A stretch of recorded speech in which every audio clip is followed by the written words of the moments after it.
ഇന്ന് നമ്മൾ നോക്കുന്ന വിഷയം എന്ന് പറഞ്ഞാൽ വളരെ കോംപ്ലിക്കേറ്റഡ് ആയിട്ടുള്ള ഒരു വിഷയം നടക്കുന്നുണ്ട്. അതായത് ജപ്പാൻ, സൗത്ത് കൊറിയ, ഓസ്ട്രേലിയ ഇവർക്കാണ് ഏറ്റവും കൂടുതൽ ഭീഷണി എന്ന് അവർ പറഞ്ഞുകൊണ്ടിരിക്കുന്നത്. ആരുടെ കാരണമാണ്? ചൈനയുടെ കാരണമുണ്ട്. ഇവർക്കൊരു പ്രൊട്ടക്ഷൻ എന്നുള്ള നിലയിലാണ് ക്വാഡ് സബ്മിറ്റ് ഒക്കെ രൂപീകരിച്ച് അതിനകത്ത് ഇന്ത്യയും കൂടെ പാർട്ണറായിട്ട് ചേർത്തുകൊണ്ട് ആ ഒരു മാരിടൈം സെക്യൂരിറ്റി ഉറപ്പുവരുത്താൻ വേണ്ടിയിട്ടുള്ള കാര്യങ്ങളൊക്കെ മുന്നോട്ട് നീക്കുന്നത്. ഈ ഒരു സാഹചര്യത്തിൽ ഇന്ന് അമേരിക്ക, ജപ്പാൻ, സൗത്ത് കൊറിയ ഒരു 3 പേരും കൂടെ ചേർന്ന് സൗത്ത് കൊറിയയുടെ ഐലൻഡിന്റെ മുകളിൽ ഒരു മിലിറ്ററി ഡ്രില്ല്, അതായത് എയർഫോഴ്സിന്റെ തന്നെയാണ്, ഇതിനകത്ത് മെയിനായിട്ട് ഉപയോഗിച്ചത് B-2 ബോംബർ ഉപയോഗിച്ചുകൊണ്ട് ഒരു ഡിഫൻസ് ഡ്രില്ലാണ് ഇന്ന് നടത്തിയത്. ഇത് ചൈനയെ തീർച്ചയായിട്ടും ചൊടിപ്പിക്കുന്നുണ്ട്, അത് വേറെ വിഷയം. ഏതാണ്ട് 15 വർഷങ്ങൾക്ക് ശേഷമാണ് ജപ്പാന്റെ ചീഫ് ഓഫ് സ്റ്റാഫ്, ഡിഫൻസിന്റെ ചീഫ് ഓഫ് സ്റ്റാഫ് ഷുഹിയാദോ എന്ന് പറഞ്ഞ വ്യക്തി സൗത്ത് കൊറിയ വിസിറ്റ് ചെയ്യുന്നത്. അങ്ങനെ സൗത്ത് കൊറിയയിൽ വെച്ചിട്ടാണ് ഒരു മീറ്റിംഗ് കണ്ടക്ട് ചെയ്തത്. വിജയകരമായിട്ട് ഈ ഒരു ഡ്രില്ല് പൂർത്തിയാക്കിയിരിക്കുന്നു. അതാണ് നമ്പർ 1 മാറ്റർ.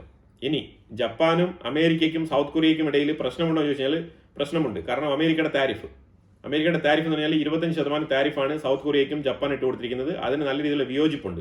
പിന്നെ ഈ ഒരു മിലിറ്ററി പരേഡ്, ഈ ഒരു ഡ്രില്ലൊക്കെ മുൻകൂട്ടി പ്ലാൻ ചെയ്തതാണ്. അപ്പോൾ അതുകൊണ്ട് തന്നെ അതിനകത്ത് നല്ല രീതിയിലുള്ള സഹകരണം തന്നെയാണ്. പക്ഷേ ജപ്പാൻ അവരുടെ ഡിപ്ലോമസിയിൽ കുറച്ച് ചേഞ്ച് വരുത്താൻ ശ്രമിക്കുന്നുണ്ട്. കാരണം കൂടുതൽ അമേരിക്കൻ ഓറിയന്റഡ് ആയിട്ട് ഇരിക്കുന്നതുകൊണ്ടാണ് അമേരിക്ക ഇങ്ങനെ മിസ്യൂസ് ചെയ്യുന്നത്, ഇങ്ങനെ യൂട്ടിലൈസ് ചെയ്യുന്നത് എന്നുള്ള വിധത്തിലുള്ള ചിന്താഗതികളൊക്കെ ജപ്പാന്റെ ഗവൺമെന്റിന്റെ ഉള്ളിൽ തന്നെ ചർച്ച നടക്കുന്നുണ്ട്. അപ്പോൾ അതുകൊണ്ട് അമേരിക്കക്ക് ഈ ട്രംപിന്റെ ഇതേപോലത്തെ ഈ താരിഫുമായിട്ട് ബന്ധപ്പെട്ട നയങ്ങൾ ഒരു തിരിച്ചടിയാകുന്ന ഒരു സാഹചര്യം കൂടി വരുന്നുണ്ട്. അത് അമേരിക്ക കുറച്ചുകൂടെ വൈകിയായിരിക്കും തിരിച്ചറിയാൻ പോകുന്നത്. ഇപ്പൊ അതുപോലെ തന്നെ ആൽബനീസ്, ഓസ്ട്രേലിയൻ പ്രൈം മിനിസ്റ്റർ ആൽബനീസിന്റെ തീരുമാനം, ആൽബനീസ് പറഞ്ഞിരിക്കുന്നത് ഞങ്ങളുടെ പഴയ സുഹൃത്തായിട്ടുള്ള ചൈനയെ മീറ്റ് ചെയ്യാൻ പോവാണെന്നാണ് പറഞ്ഞിരിക്കുന്നത്. അത് next week Albanese China visit ചെയ്യുന്നുണ്ട്. അതുമായിട്ട് ബന്ധപ്പെട്ട് ഒരു ട്വിറ്റർ പോസ്റ്റിനെ ഇട്ടിട്ടുണ്ട്. ഒരു ഫ്രണ്ട്ലി മീറ്റ് ആണ് എക്സ്പെക്ട് ചെയ്യുന്നുള്ള രീതിയിൽ ഒരു സ്റ്റേറ്റ്മെന്റ് ഒക്കെ പറഞ്ഞിട്ടുണ്ട്. ഇതും അമേരിക്കയ്ക്ക് താല്പര്യപ്പെട്ടിട്ടില്ല. ഈ രീതിയിൽ അമേരിക്കൻ ചേരിയിൽ സ്റ്റിക്ക് ഓൺ ചെയ്ത് നിന്നിരുന്ന രാജ്യങ്ങളെല്ലാം തന്നെയും അവരുടെ ഡിപ്ലോമസിയിൽ, അവരുടെ ഫോറിൻ റിലേഷൻഷിപ്പിൽ ചില മാറ്റങ്ങൾ വരുത്താൻ തീരുമാനിച്ചിട്ടുണ്ട്. ഇതിന്റെ കാരണം വേറെ ആരുമില്ല, ട്രംപ് തന്നെയാണ്. The one and only Trump daddy is the reason for this, അല്ലാതെ വേറെ ഒന്നുമല്ല. അപ്പൊ ഇതൊരു സൈഡിൽ നടക്കുമ്പോഴത്തേക്കും അമേരിക്കയുടെ ഉള്ളിൽ വിപ്ലവകരമായ തീരുമാനം. എന്താണ് തീരുമാനം?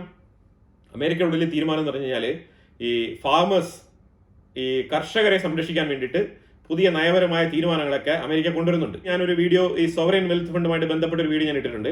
ആ വീഡിയോയിൽ ഞാൻ പറഞ്ഞിട്ടുണ്ട്, അതായത് രാജ്യങ്ങൾ സ്വന്തമായിട്ട് രാജ്യത്തിന്റെ പേരിൽ തന്നെ ആ രാജ്യത്തിന്റെ വളർച്ചയ്ക്ക് വേണ്ടിയിട്ട് അവരൊരു ഫണ്ട് സ്വരൂപിക്കും.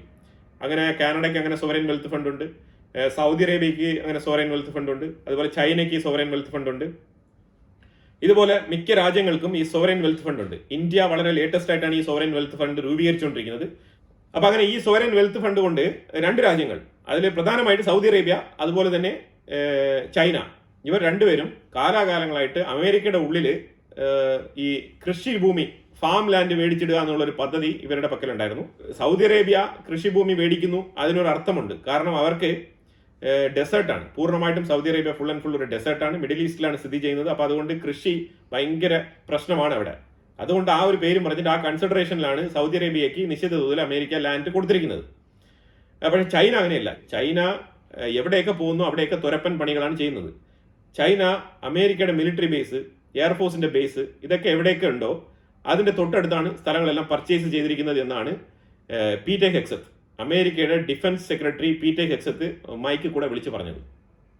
അപ്പൊ അതുകൊണ്ട് ഇതൊരു നാഷണൽ സെക്യൂരിറ്റിയുടെ ഭാഗമാണ്. അതുകൊണ്ട് ഈ സ്ഥലങ്ങളെല്ലാം സീസ് ചെയ്യാൻ പോവുകയാണെന്നാണ് പറഞ്ഞിരിക്കുന്നത്. അതായത് ചൈന അമേരിക്കയുടെ ഉള്ളിൽ ഓൺ ചെയ്യുന്ന ഫാം ലാൻഡുകളെല്ലാം അമേരിക്ക, ട്രംപ് അഡ്മിനിസ്ട്രേഷൻ സീസ് ചെയ്യാൻ പോവാണ്. അപ്പൊ ഇതിനകത്ത് ഈ റെഡ് കളറിൽ കാണിച്ചിരിക്കുന്ന ഇത്രയും മാപ്പുകളുടെ അടുത്തെല്ലാം പറയപ്പെടുന്നത് ഇവിടെയൊക്കെ ഫോറിൻ ലാൻഡുകളുണ്ട്. ഈ ഫോറിൻ ലാൻഡുകളിൽ മെജോറിറ്റി ചൈനയുടേതാണ്. ഇതെല്ലാം തന്നെ എയർഫോഴ്സിന്റെ ബേസുകളിലും മിലിറ്ററി ബേസുകളുടെ അടുത്തുമാണ് വന്നിരിക്കുന്നത്. റെഡ് കളറിൽ കാണിച്ചിരിക്കുന്ന അവിടെ ആരോ മാർക്കിൽ പോയിന്റ് ഔട്ട് ചെയ്ത് കാണിച്ചിരിക്കുന്ന അത്രയും സ്ഥലങ്ങളിലെല്ലാം തന്നെ ഈ ഡിഫൻസിന്റെ ബേസുകളുള്ള സ്ഥലങ്ങളാണ്. ഈ ഡിഫൻസ് ബേസിന്റെ അടുത്തുള്ള സ്ഥലങ്ങളാണ് ഈ ചൈന പർച്ചേസ് ചെയ്തിരിക്കുന്നതായിട്ട് മനസ്സിലാക്കാൻ പറ്റുന്നത്. അപ്പൊ അതുകൊണ്ട് ചൈനയുടെ ഈ സ്ഥലങ്ങളെല്ലാം നഷ്ടപ്പെടുമെന്നാണ് പൊതുവിൽ പറഞ്ഞു വെക്കുന്നത്. ഇതിന്റെ ഫർദർ ഡെവലപ്പിംഗ് സ്റ്റോറി എങ്ങനെ പോകും എന്നുള്ളത് നമുക്ക് അറിയത്തില്ല. ഒരു പക്ഷേ ചൈനയെ ഈ ഒരു താരിഫ് ഇതുമായിട്ടൊക്കെ ബന്ധപ്പെട്ട്, റെയർ എർത്ത് മിനറലുമായിട്ടൊക്കെ ബന്ധപ്പെട്ട് ടഫ് നെഗോസിയേഷൻ കൊടുക്കാൻ വേണ്ടിയിട്ട് അമേരിക്ക എടുക്കുന്ന ഒരു അറ്റ കൈയാണോ എന്ന് വരെ നമുക്ക് ഡൗട്ട്ഫുൾ ആയിട്ട് തോന്നുന്നുണ്ട്. പക്ഷേ ഇത് അഥവാ അങ്ങനെ പ്രഷർ കൊടുക്കണം എന്നുണ്ടെങ്കിൽ ചൈന അമേരിക്ക ഒരു നെഗോസിയേഷൻ ടോക്ക് നടക്കുന്നതിന് മുമ്പ് ഈ ഒരു വിഷയം കൊണ്ടുവരണമായിരുന്നു. ഇനി ഇപ്പൊ കൊണ്ടുവരുന്നതിന്റെ ഉദ്ദേശം നമുക്ക് മനസ്സിലാവുന്നില്ല. തികച്ചും നമുക്ക് മനസ്സിലാക്കാൻ പറ്റുന്നത് ഇത് ഡിഫൻസിന്റെ ഒരു വീഴ്ചയായിട്ട് തന്നെ കണക്കാക്കപ്പെടും ഫ്യൂച്ചറിൽ. അപ്പൊ അതുകൊണ്ട് പീറ്റർ ഹെക്സത്ത് പുള്ളിയുടെ ഭാഗത്ത് നിന്ന് ഈ ഒരു കാര്യത്തിൽ ക്ലാരിറ്റി വരുത്താൻ വേണ്ടിയിട്ടാണ് ഈ ഒരു തീരുമാനം എടുക്കുന്നതായിട്ട് മനസ്സിലാക്കാൻ പറ്റുന്നത്. ഇത് തീർച്ചയായിട്ടും കോൺഗ്രസ് അപ്രൂവൽ കിട്ടിക്കഴിഞ്ഞാൽ യുഎസിന്റെ സെനറ്റിൽ ഇത് ചോദ്യം ചെയ്യപ്പെടും. യുഎസിന്റെ സെനറ്റിൽ ഡിസ്കഷൻ നടന്ന് തീർച്ചയായിട്ടും ട്രംപിന്റെ അഡ്മിനിസ്ട്രേഷന് തന്നെയാണ് പൂർണ്ണ വിജയം വരുന്നത്. കാരണം ഇത് നാഷണൽ സെക്യൂരിറ്റിയുടെ ഭാഗമാണ്. അപ്പോൾ അതുകൊണ്ട് നെസറ്റിൽ ഇതിന്റെ അക്സെപ്റ്റൻസ് കിട്ടാനുള്ള സാധ്യത വളരെ കൂടുതലാണ്. അതുകൊണ്ട് തന്നെ ചൈനയുടെ അമേരിക്കയുടെ ഉള്ളിലുള്ള ഫാം ലാൻഡുകളെല്ലാം തന്നെ കൈവിട്ടു പോകും എന്നാണ് മനസ്സിലാക്കാൻ പറ്റുന്നത്. അടുത്ത അമേരിക്ക ചെയ്തിരിക്കുന്ന ഒരു വിഷയം എന്ന് പറഞ്ഞാൽ 30% താരിഫ് ഓൺ യൂറോപ്പ്. ഞാൻ ഇതിനു മുമ്പ് നമ്മളുടെ ഇൻസൈറ്റ്സ് മലയാളം എന്ന് പറഞ്ഞ മെയിൻ ചാനലിൽ ഒരു വീഡിയോ ഇന്നലെ രാത്രി ചെയ്തിട്ടുണ്ട്. ആ വീഡിയോയിൽ പറഞ്ഞിട്ടുണ്ട് വളരെ വ്യക്തമായിട്ട് റഷ്യ നോർത്ത് കൊറിയ കൂട്ടായ്മ ഇത് എങ്ങനെയാണ് യൂറോപ്പിനെയും ഉക്രൈനെയും അഫക്ട് ചെയ്യാൻ പോകുന്നത്. ആയിരക്കണക്കിൽ 10,000-കണക്കിലൊക്കെ സോൾജേഴ്സിനെ കൊണ്ടുവന്ന് ഉക്രൈന്റെ മുന്നിൽ ഗ്രൗണ്ട് ഫോഴ്സിൽ ഇറക്കി കഴിഞ്ഞാൽ ഏറ്റവും കൂടുതൽ ലാൻഡ് കയ്യേറി പിടിക്കും റഷ്യ. അതാണ് പദ്ധതി. ഇത് യൂറോപ്പിന് ത്രെട്ടാണെന്ന് ചോദിച്ചാൽ ത്രെട്ട് തന്നെയാണ്. കാരണം യൂറോപ്പ് ആണല്ലോ ഇപ്പോൾ ഉക്രൈനെ ബാക്ക് ചെയ്ത് നിൽക്കുന്നത്. അതുപോലെ നാറ്റോ രാജ്യങ്ങളുടെ സപ്പോർട്ടും കൂടിയുണ്ട്. അപ്പൊ ഇതെല്ലാം വെച്ച് നോക്കുമ്പോഴത്തേക്കും നമുക്ക് മനസ്സിലാക്കാൻ പറ്റുന്നത് യൂറോപ്പ് ഓൾറെഡി തന്നെ റഷ്യയുടെ അടുത്ത് സാങ്ഷൻ ഇട്ട് ഒരു രീതിയിൽ സാമ്പത്തികമായിട്ട് തന്നെ തകർന്നടിഞ്ഞിരിക്കുന്ന ഒരു സാഹചര്യമാണ് നിലവിൽ. ഇനി അതിനോടൊപ്പം 30% താരിഫ് എന്ന് പറഞ്ഞുകൊണ്ട് ഒരു ഞെട്ടിപ്പിക്കുന്ന വിവരം കൂടി ട്രംപ് ഇപ്പോൾ പുറത്തിറക്കിയിട്ടുണ്ട്. അപ്പൊ ഇതിനെ യൂറോപ്യൻ കമ്മീഷനിൽ നിന്ന് പറഞ്ഞിരിക്കുന്ന പറഞ്ഞാൽ ഈ 30% താരിഫ് ഇട്ടത് നല്ലതാണ്, കുഴപ്പമൊന്നുമില്ല. പക്ഷെ ഇത് രണ്ട് കൂട്ടർക്കും ദോഷം ചെയ്യുമെന്നാണ് യൂറോപ്യൻ യൂണിയനിൽ നിന്ന് വിലയിരുത്തിയിരിക്കുന്നത്, ഒരു റിട്ടേൺ മെസ്സേജ് കൊടുത്തിരിക്കുന്നത് അമേരിക്കയ്ക്ക്. ഇനിയിപ്പോൾ ഇത് എങ്ങനെ കലങ്ങി തെളിയും എന്നുള്ളത് നമ്മൾ കണ്ടറിയണം. കാരണം ഈ ട്രംപ് ഈ 30% താരിഫ് യൂറോപ്പിൽ നിന്ന് വരുന്ന സാധനങ്ങൾ കിട്ടുകഴിഞ്ഞാൽ ഇതൊക്കെ അമേരിക്കൻ ജനങ്ങളാണ് പേ ചെയ്യേണ്ടത്. ഇത് ദയവ് ചെയ്ത് ആരെങ്കിലും ഒരാൾ ഈ ട്രംപിനൊന്ന് പറഞ്ഞു കൊടുക്കണം. ഈ താരിഫ് ഇങ്ങനെ ഇട്ടുകൊണ്ടിരുന്നു കഴിഞ്ഞാൽ ഇത് ശരിക്കും അമേരിക്കയുടെ ഉള്ളിലുള്ള ജനങ്ങളെ തന്നെയാണ് ബാധിക്കുന്നത്. ഒരു ഷോർട്ട് ടേമിൽ ആണെങ്കിൽ തന്നെയും ഇത് വലിയ രീതിയിൽ ബാധിപ്പുണ്ടാക്കും എന്നാണ് മനസ്സിലാക്കാൻ വരുന്നത്. എനിവേ, അതൊരു സൈഡിൽ അങ്ങനെ യൂറോപ്പ് അമേരിക്ക ഒരു ട്രേഡ് താരിഫ് അങ്ങനെ നടക്കുമ്പോഴത്തേക്കും ഇന്ത്യക്ക് 20% താഴെ താരിഫ് പ്രഖ്യാപിച്ചുകൊണ്ട് ഒരു ഇന്ററിയം ട്രേഡ് ഡീല് പ്രഖ്യാപിച്ചേക്കും എന്നാണ് മനസ്സിലാക്കാൻ പറ്റുന്നത്. ഇത് ഓൾമോസ്റ്റ് ഒരു 90% കൺഫേം ആയിട്ടുള്ള ഒരു വാർത്തയാണ്. അതിന് കാരണം വേറെ ഉണ്ട്, അത് ഞാൻ പറയാം. കാരണം നമ്മൾ ആദ്യമേ ഓർഡർ ചെയ്ത ഡിഫൻസ് ഐറ്റംസ് ഉണ്ടല്ലോ, ആ ഒരു എമൗണ്ട് പോരാ. അതുകൊണ്ട് കുറച്ചുകൂടെ കൂടുതൽ ഓർഡർ ചെയ്യണം എന്ന് അമേരിക്ക പറഞ്ഞിട്ടുണ്ട്. അപ്പൊ അതിന്റെ പേരിൽ നമ്മൾ അമേരിക്കയ്ക്ക് ഒരു ഡീൽ കൊടുത്തിട്ടുണ്ട്. ഒരു 20,000 കോടി വർത്ത് വരുന്ന ഒരു ഡീലാണ് നമ്മൾ അമേരിക്കയുമായിട്ട് സൈൻ ചെയ്തിരിക്കുന്നത്.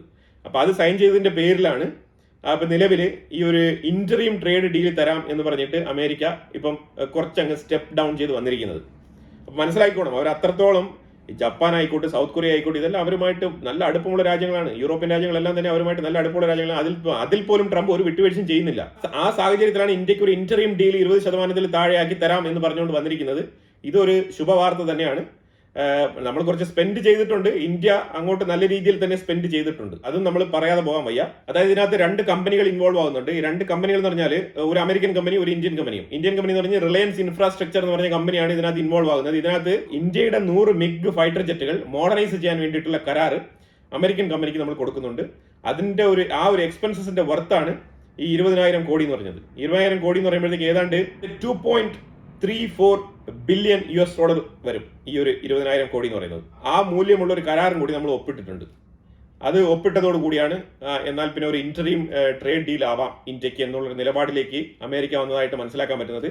ഇത് completely purely give and take പോളിസിയാണ്. ഇത് എത്ര കാലത്തേക്ക് ഈ ഒരു ഇന്ററിയം ട്രേഡ് ഡീൽ നിലനിൽക്കും നമുക്ക് അറിയത്തില്ല. നമ്മൾ എന്തെങ്കിലും മുട കാണിച്ചു കഴിഞ്ഞാൽ അവർ ഈ ട്രേഡ് ഡീല് കട്ടാക്കിയിട്ട് നമ്മുടെ താരിഫ് ഉയർത്താനുള്ള സാധ്യത കൂടുതലാണെന്നും കൂടി നമ്മൾ മനസ്സിലാക്കണം. കാരണം ട്രംപ് ആണ് അവിടെ ഇരിക്കുന്നത്. ഇന്ത്യയുടെ ഭാഗത്ത് നിന്ന് എന്തെങ്കിലുമൊക്കെ അമേരിക്കക്കെതിരെ എന്തെങ്കിലും നടപടികൾ ഇന്ത്യ എടുക്കുന്നു എന്ന് പുള്ളിക്ക് തോന്നിയാൽ തന്നെ താരിഫ് കൂട്ടാനുള്ള സാധ്യത വളരെ കൂടുതലാണ്. എന്തായാലും നമുക്ക് ഒരു 100 മിഗ് ഫൈറ്റർ ജെറ്റ് മോഡേണൈസ് ചെയ്യണം എന്നുള്ളത് നമുക്ക് അത്യാവശ്യം കൂടിയാണ്. അപ്പം നമ്മൾക്ക് ഒരു നീഡുണ്ട്. ആ നീഡിന് വേണ്ടിയിട്ട് നമ്മൾ ഈ ഒരു ബിസിനസ് അമേരിക്കയ്ക്ക് തന്നെ കൊടുക്കണം എന്നില്ല. പക്ഷെ നമ്മൾ ഈ ഒരു സാഹചര്യത്തിൽ അമേരിക്കയ്ക്ക് കൊടുത്തിരിക്കുന്നു. കാര്യം നമുക്കും കൂടി കുറച്ച് കാര്യമാവേണ്ടതുണ്ട്. ഈ ഒരു ട്രേഡിന്റെ താരിഫ് ഡീല് അത് നമ്മൾ ഏകദേശം ഉറപ്പായ ഒരു അവസ്ഥയിലേക്ക് വന്നിരിക്കുകയാണ്. അപ്പം അതുപോലെ അമേരിക്കയിൽ നിന്നും കോസ്റ്റൽ മെക്കാനിക്സ് ഇങ്ക് എന്ന് പറഞ്ഞ കമ്പനിയാണ് ഈ ഒരു പ്രോജക്റ്റ് ഏറ്റെടുത്തിരിക്കുന്നത്. അവർ ഇന്ത്യയിലെ റിലയൻസ് ഇൻഫ്രാസ്ട്രക്ചർ എന്ന് പറഞ്ഞ കമ്പനിയുമായിട്ടാണ് അവർ കൂടിച്ചേർന്ന് ഈ ഒരു പ്രോജക്റ്റ് ഇവിടെ നടപ്പിലാക്കുന്നത്. അതുപോലെ അജിത് ഡോവൽ ഒരു സ്റ്റേറ്റ്മെന്റ് പറഞ്ഞിട്ടുള്ളത്. അജിത് ഡോവൽ പറഞ്ഞിരിക്കുന്നത് നമ്മൾ 9 ടാർഗറ്റ് പാകിസ്ഥാന്റെ ഉള്ളിൽ ഓപ്പറേഷൻ സിന്ദൂറിൽ 9 ടാർഗറ്റുകൾ നമ്മൾ വളരെ കൃത്യമായിട്ട് പ്രിസൈസ് ആയിട്ട് ഒരെണ്ണം പോലും മിസ്സാകാതെ നമ്മൾ അറ്റാക്ക് ചെയ്ത് തീർത്തു എന്നാണ് പറഞ്ഞിരിക്കുന്നത്. പക്ഷെ മറിച്ച് ഇന്ത്യക്കുള്ളിൽ ഒരു ബേസ് പോലും, ഏതെങ്കിലും ഇന്ത്യയുടെ ഒരു മിലിറ്ററി ബേസോ ഇന്ത്യയുടെ ഡിഫൻസുമായിട്ട് ബന്ധപ്പെട്ട ഏതെങ്കിലും ഒരു സാമഗ്രിയിലോ പാകിസ്ഥാൻ അറ്റാക്ക് ചെയ്തതായിട്ട് അവർക്ക് ഒരിക്കലും തെളിയിക്കാൻ പറ്റത്തില്ല. കാരണം ആ രീതിയിലാണ് ഇന്ത്യയുടെ റിട്ടാലിയേഷൻ ഉണ്ടായിരുന്നത് എന്നാണ് പറഞ്ഞു വെച്ചിരിക്കുന്നത്. ഇന്ത്യയുടെ ഡിഫൻസ് അത്രമാത്രം സ്ട്രോങ് ആണെന്നാണ് അജിത് ഡോവലിന്റെ സ്റ്റേറ്റ്മെന്റ്. അജിത് ഡോവൽ എന്ന് പറഞ്ഞാൽ ഇന്ത്യയുടെ നാഷണൽ സെക്യൂരിറ്റി അഡ്വൈസറാണ്. പുള്ളി പറഞ്ഞു വെച്ചിരിക്കുന്നതാണ് ഈ ഒരു സ്റ്റേറ്റ്മെന്റ്. അതുപോലെ തന്നെ ജോൺ സ്പെൻസർ എന്ന് പറയുന്നത് ഈ മോഡേൺ വാർഫെയറിന്റെ ഒരു എക്സ്പേർട്ട് ആണ്. ഈ സ്പെൻസർ പറഞ്ഞു വെക്കുന്ന വിഷയം എന്ന് പറഞ്ഞാൽ ഇന്ത്യ പാകിസ്ഥാൻ ഈ ഓപ്പറേഷൻ സിന്ദൂർ എന്ന് പറഞ്ഞ ആ ഒരു വിഷയം ഇന്ത്യയുടെ ഇൻഡിജിനിയസ് ഉൽപ്പന്നങ്ങൾക്കും ചൈനയുടെ പ്രോക്സി ആയിട്ടുള്ള പാകിസ്ഥാനും എതിരെ നടന്ന ആ ഒരു കൺഫ്രണ്ടേഷനാണ്. ഇതിൽ ഏറ്റവും കൂടുതൽ മനസ്സിലാക്കേണ്ടത് പാകിസ്ഥാൻ ഉപയോഗിച്ചത് കംപ്ലീറ്റ് ചൈനീസ് പ്രോഡക്റ്റ് ആണ്. തുർക്കി അവരെ സഹായിക്കുന്നു എന്ന് പറഞ്ഞെങ്കിലും അവർക്ക് വേണ്ടത്ര രീതിയിൽ തുർക്കിയുടെ ആയുധങ്ങൾ പാകിസ്ഥാന്റെ ഉള്ളിൽ എത്തിയിട്ടില്ല. ഇതിൽ വളരെ ക്ലിയർ ആയിട്ട് മനസ്സിലാക്കാൻ പറ്റുന്നത് ചൈനയുടെ ആയുധങ്ങൾ മാത്രമാണ് പാകിസ്ഥാൻ ഏറ്റവും കൂടുതൽ ഉപയോഗിച്ചതായിട്ട് ഈ ജോൺ സ്പെൻസർ വിലയിരുത്തുന്നുണ്ട്. അതിലുപരിയായിട്ട് പുള്ളിയുടെ സ്റ്റേറ്റ്മെന്റ് ഗ്ലോബലി തന്നെ വൈറലായിട്ട് മാറിയിട്ടുണ്ട്. ഈ വാർഫെയർ മോണിറ്ററിംഗ് ചെയ്യുന്ന കംപ്ലീറ്റ് ആൾക്കാരും ഇന്ത്യ പാകിസ്ഥാൻ യുദ്ധത്തിനെ ഉറ്റുനോക്കിക്കൊണ്ടിരിക്കുകയായിരുന്നു. കാരണം ഇന്ത്യയുടെ ഇൻഡിജിനിയസ് ഉൽപ്പന്നങ്ങൾക്കുള്ള ഒരു മാർക്കറ്റ് വർദ്ധിക്കാനുള്ള സാധ്യത വളരെ കൂടുതലാണ്. കാരണം ആ രീതിയിലാണ് ഇന്ത്യയുടെ ഉൽപ്പന്നങ്ങൾ, ഇന്ത്യ ഇൻഡിജിനിയസ് ആയിട്ട് ഉൽപ്പാദിപ്പിച്ച സാധനങ്ങൾ വെച്ചിട്ടാണ് ഈ യുദ്ധം നേരിട്ടത്. അതിലുപരിയായിട്ട് പാകിസ്ഥാൻ പൂർണ്ണമായും ഉപയോഗിച്ചിരുന്നത് ചൈനീസ് പ്രോഡക്റ്റുകളാണ്. ആ പ്രോഡക്റ്റുകൾ നിരുപാധികം പരാജയപ്പെടുന്നതാണ് ഈ ലോകം കണ്ടത് എന്നാണ് പുള്ളി പറഞ്ഞു വെക്കുന്നത്. ഇനി ഇതിൽ കൂടുതൽ നമുക്ക് സ്റ്റേറ്റ്മെന്റുകളൊന്നും നമുക്ക് കിട്ടാനില്ല. ആ രീതിയിലാണ് പറഞ്ഞു വെച്ചിരിക്കുന്നത്. ഈ സ്റ്റേറ്റ്മെന്റ് ഗ്ലോബലി തന്നെ ഇന്ത്യയുടെ ഡിഫൻസ് മാനുഫാക്ചറിങ്, ഇൻഡിജിനിയസ് ഡിഫൻസ് മാനുഫാക്ചറിങ്ങിന് കിട്ടുന്ന ഒരു അംഗീകാരം തന്നെ വളരെ വലുതാണ്. ആ രീതിയിലാണ് ഒരു ഇന്ത്യ പാകിസ്ഥാൻ ഓപ്പറേഷൻ സിന്ദൂറിനെ ഈ ലോകം നോക്കിക്കാണുന്നത്. അതായത് ഈ ഒരു യുദ്ധവുമായിട്ട് ബന്ധപ്പെട്ട് ഡിഫൻസിൽ ഏറ്റവും കൂടുതൽ നോളജ് ഉള്ള രാജ്യങ്ങളെല്ലാം തന്നെ നോക്കിക്കാണുന്നത് അതേ രീതിയിലാണ്. ഇതാണ് നമ്മൾ മനസ്സിലാക്കേണ്ടത്. ഇതിൽ പറഞ്ഞു വെക്കുന്നത് ഇന്ത്യയുടെ എയർക്രാഫ്റ്റുകളുടെ high standard of precision strike method, അതാണ് ഈ ലോകം കണ്ടത് എന്നും കൂടി പറഞ്ഞു വെക്കുന്നുണ്ട് പുള്ളി. അപ്പോൾ എന്തായാലും കുറെ ഇമ്പോർട്ടന്റ് ആയിട്ടുള്ള വിഷയങ്ങളാണ് നമ്മൾ ഈ വീഡിയോയിൽ പങ്കുവച്ചത്. ഇതിനെക്കുറിച്ചുള്ള അഭിപ്രായങ്ങൾ കമന്റ് ബോക്സിൽ രേഖപ്പെടുത്തുക. കൂടുതൽ വിഷയങ്ങളുമായിട്ട് അടുത്ത വീഡിയോയിൽ വരാം. Thank you so much.